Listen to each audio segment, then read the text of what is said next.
बाबा सोयरे हो बाट्या एक नंबर झालत्या बा. मी काय म्हणतो बाट्या तळीलेपेक्षा भाजूनच मस्त लागायच्या काय म्हणता. सर हो बट्ट्या खायलाच चांगल्या लागत असत्या. सकाळी डाळ येईल नाही तर बट्ट्या येत्या कोणचा येईल पण आपण सोयरिकीच बघू आधी. बाबा सोयरिकीचं होत राहीन त्या सोयरिकीसाठी 10 घर सोडून इथं दुसऱ्या घरात आलो ना आपण.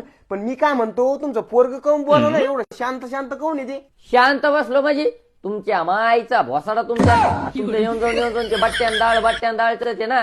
तुम्ही इथं सोयरीक जमाला आले का डाळंबट्टी खायला आले. बाबा सोयरे हो पोरग तर जरा बारुळ दिसतं मला. असं जर चाललं ना सोयरिकीमध्ये तर मी पोरगी देणार नाही पा त्याला. सोयरे हो तुम्ही नाराज हो नका. हे मोठं पोरग लहान पोरग यायला लागलं आपल्याला लहान्या पोरात लग्न करायचं. पण हे मोठं पोरग माझा चुरू करतं म्हणून बार बाप्याचं लग्न व्हायला नाही. तेवढं आहे म्हणा सोयरे पोरगचं मला बार बापे दिसत राहिलं पण थोडं भाडकव बी काय कुण.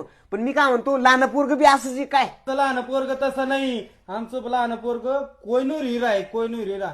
पण जाऊ देवा मला लय झोप यायला लागली. आपण काय करू तेवढं सोयरिकीचं बोलू. बाबा द्या घ्यायचं बोलायचं काही नाही. मी वरलं बोलतो कारण कसं आहे माहितीये का पोरगी मै नाही पोरगी हे गुलाबरावची. त्या शांता वहिनीनं मला सांगितलं की तुम्ही सोयरिकीत बोला. कारण कसं आहे माहितीये का ते गुलाबराव आहे बारुळा. त्याच्यामुळे काय झालं त्या पोरीचं वाटोळ व्हायच्या मागं आलं. त्याच्यामुळे शांता वहिनीच्या तोंडाकडे पळून मी जरा सोयरिकीत बसलो. नाही तर काय मै तोंडावर पडायचे काम आहे ना. सोयरे हो तुम्ही तोंडावर पडा नाहीतर याच्यावर पडा. आम्हाला काही घेणं देणं नाही. तुम्ही पाहता शांता वहिनी तोंडाकड पण आम्ही कुठं पाहू. बाबा सोयरे हो तुम्ही काय बोलायले तुम्हाला तरी काय लागलं का. तुमच्या माईचा बाबा सोयरे हो पोरग तर आपलं तिला आणायला बोलून घ्या पटकन. अरे गोट्या चलय बाबा. बाबा मी आलो आगाई गेलतो. मी यायच्या आधीच लग्न लावून द्या नाही तर. बाप्पा हे काय ते लहान बाई तर नाही तर त्याच्यापेक्षा मंदार दिसतं. सोयरे मी काय म्हणतो हे घ्या 100 रुपये आणि तुम्ही सगळे उंदराची दवाई खा आणि हे पोरं मला दाखिले कोणाला दाखवू नका.